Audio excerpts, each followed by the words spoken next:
Modern news media and the death of culture. On my personal Facebook page today, I referenced a book I read several decades ago called Modern Art and the Death of a Culture by H.R. Rookmaaker. In it, Mr. Rookmaaker traced the philosophical shifts of Western culture as expressed in the arts. As he insightfully noted 52 years ago, Western culture is dying, and today it is close to death as expressed in society's self-absorbed focus. One form of art that illustrates it well is modern news media. They have become artists, painting with words and video a vivid picture of our dead culture, one in which truth no longer matters, facts are ignored, and nihilistic self-destruction is enthusiastically embraced. Finding the truth is like opening up the septic tank to find a ring that got dropped down the sink. It's in there somewhere, but do I really want to dig through all of that to find it? A current example is the war drums being beaten by the news media, seemingly determined to draw us into war against Russia.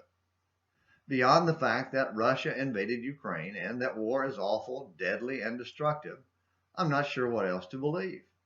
Finding the truth is a daunting task. Is the ring worth searching through the sewer? May I suggest that for Christians, it really isn't. Rather than getting caught up in the fear and hysteria of the moment, especially the end of the world talk by believers in premillennialism, Christians should focus on trusting God and pleading for His mercy. Lift up all involved before God and ask for a swift and merciful end to the madness. Plead for peace and safety for the innocent civilians. Pray for the leaders' hearts to be softened into surrendering to Him. But do not pick sides and press our leaders to form alliances that will expand the conflict, which will only increase the death and destruction. As we continue looking at the divided kingdom period of Judah and Israel here on Morning Minutes in the Bible, we're winding down our look at King Jehoshaphat. Yesterday, we noted his mistake of making an alliance with Ahaziah, the thoroughly pagan king of Israel. None of his alliances with Ahab and Ahaziah ended well, even though God intervened to protect Judah every time. He especially had to step in to protect the nation when the alliance led to massive death among Jehoshaphat's family after his death.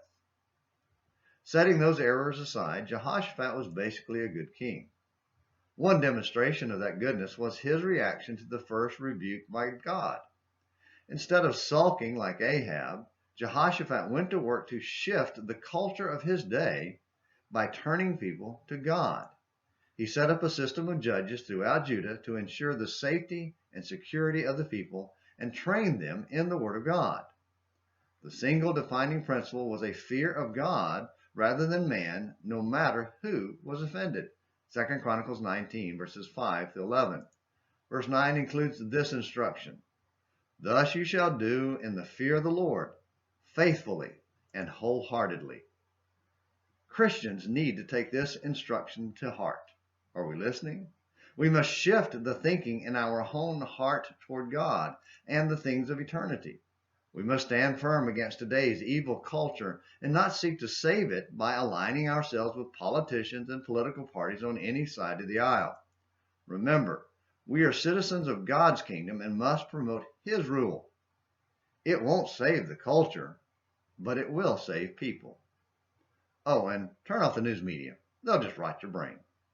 Thank you for watching Morning Minutes in the Bible on An American Missionary. Until next time, this is James McClenny hoping you have a great day.